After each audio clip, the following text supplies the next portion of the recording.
பிறப்பேழை பாயிரம் முதல் பாடல்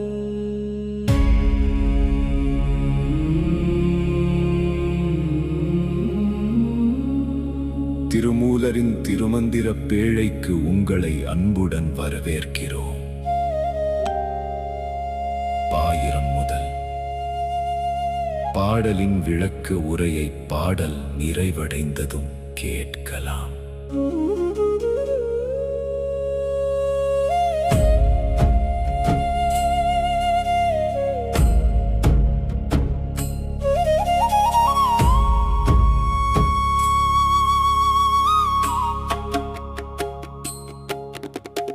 ஒன்றவன்தானே இரண்டவன் இன்னருள் நின்றனன் மூன்றினுள் நான் உணர்ந்தான். ஐந்து வென்றனன் ஆறு விரிந்தனன் ஏழும் பச்சென்றனன் தானிருந்தான் உணர்த்தெட்டே. ஒன்றவன்தானே இரண்டவன் இன்னருள் நின்றனன் மூன்றினுள் நான் உணர்ந்தான். ஐந்து வென்றனன் ஆறு விரிந்தனன் ஏழும் பச்சென்றனன் தானிருந்தான் உணர்த்தெட்டே.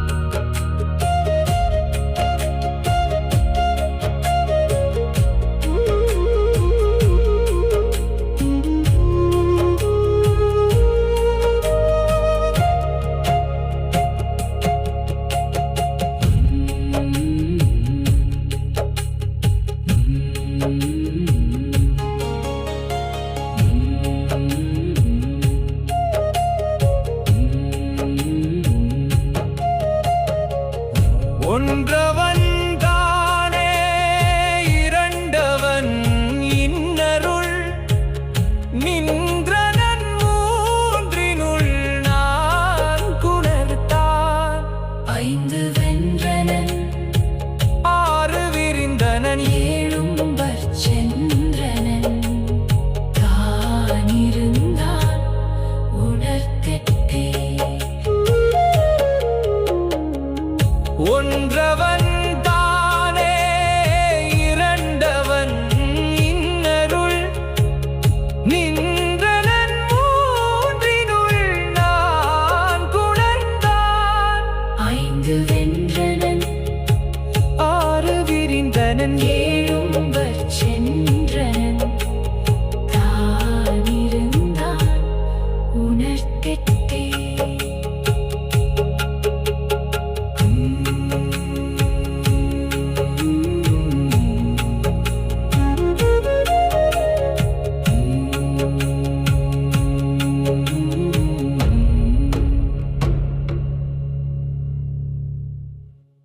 தத்துவ விளக்க உரை.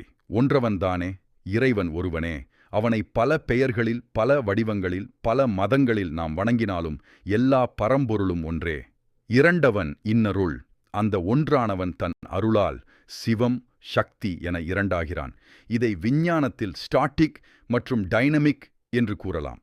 இந்த இரண்டும் சேரும்போதுதான் பிரபஞ்ச இயக்கம் உண்டாகிறது. சிவமுமாய் சக்தியுமாய் மாறி உலகை படைக்கிறான். நின்றனன் மூன்றினுள் படைத்தல் காத்தல் அழித்தல் என்ற மூன்று மாபெரும் தொழில்களை அவன் செய்கிறான். நான்கு உணர்ந்தான். மனிதனை இயக்குவது மனம் புத்தி சித்தம் அகங்காரம் ஆகிய நான்கு அந்த கரணங்களே. இந்த நான்கையும் நாம் உணர்ந்தால் மட்டுமே நம்மை நாம் ஆள முடியும். ஐந்து வென்றனன். அந்த நான்கையும் உணர்ந்துவிட்டால் நமது ஐம்பொறிகளையும் வென்றுவிடலாம். ஐம்பொறிகளை யாராலும் முழுமையாக அடக்க முடியாது. ஆனால் அவற்றை ஆள முடியும். அப்படி ஐம்பொறிகளையும் முழுமையாக ஆளும் சக்தி நமக்கு தேவை. ஆறு விரிந்தனன். ஆறு விரிந்தனன் என்பது திசை மற்றும் அண்டவியல் விளக்கமாகும். இறைவன் இருந்தனன் என்று சொல்லவில்லை, விரிந்தனன் என்று சொல்கிறார் திருமூலர். விரிதல் என்பது எல்லைகளை கடப்பது. அவனிடத்தால் வரையறுக்கப்படவில்லை. அவனே இடத்தின் மூல ஆதாரம். இன்றைய விஞ்ஞானம் கூறுகிறது, பிரபஞ்சம் 6 அடிப்படை திசைகளில் விரிந்து கொண்டே இருக்கிறது. கிழக்கு மேற்கு, வடக்கு தெற்கு, மேல் கீழ் என்னும் 3 அச்சுகளும் ஒரே நேரத்தில் விரிகின்றன. இந்த விரிவிற்கு எல்லை இல்லை, மையமில்லை, ஒரு குறிப்பிட்ட புள்ளி இல்லை. எங்கும் விரிவு மட்டுமே. திருமூலர் இதையே ஆன்மீக மொழியில் சொல்கிறார். சிவன் 6 திசைகளிலும் விரிந்திருக்கிறான் என்பது அவன் பிரபஞ்சத்தின் விரிவிற்கே மூல காரணம் என்பதாகும். படைப்பின் ஒவ்வொரு கணமும் அவன் விரிவதே. தொடக்கத்தில் விரிந்தான், இப்போதும் விரிகிறான், என்றும் விரிந்து கொண்டே இருக்கிறான். மனித உயிர் திசையால் வரையறுக்கப்பட்டது. நாம் ஒரே நேரத்தில் ஒரு திசையில் மட்டுமே இருக்கிறோம், ஒரு கோணம் மட்டுமே பார்க்கிறோம். இந்த வரையறையே பாசத்தின் வடிவம். இறைவனோ 6 திசைகளிலும் ஒரே நேரத்தில் நிறைந்திருக்கிறான். அவன் கோணமற்றவன், எல்லையற்றவன், சர்வவியாபகன். இந்த உண்மை உயிரில் விளங்கும்போது திசை சிறை விலகுகிறது. அங்கே தேட வேண்டும், இங்கே இல்லை என்ற தேடல் நிற்கிறது. இதுவே 6 விரிந்தனன் என்னும் திருமூலரின் பேரொளி வார்த்தையின் உட்பொருள். ஏழும்பர்ச் சென்றனன். அவன் 6 திசை விரிவையும் தாண்டி 7வது நிலைக்குச் சென்றான். இங்கு 7 என்பது 6 திசைகளையும் கடந்த 7வது பரிமாணமாகும். 6 திசைகளில் விரிந்த பிறகு அவன் இனி இடத்திற்குள் அடங்கியவன் அல்ல. இடத்தையே தாண்டி உயர் நுட்பமான தளங்களுக்கு உயர்கிறான். இது இடத்திலிருந்து உணர்வு நிலைக்கு மாறும் புள்ளி. தானிருந்தான் உணர்ந்தற்றே. எண் 8 என்பதற்கு தமிழில் அ என்ற எழுத்து வரும். அகரம் சிவத்தை குறிக்கும். எல்லா விரிவும், அதாவது 6 திசைகளும் 7 தளங்களும் முடிந்த பிறகு இது இறைவனின் எண்ணற்ற, திசையற்ற, எல்லையற்ற உணர்வு நிலையை குறிக்கிறது.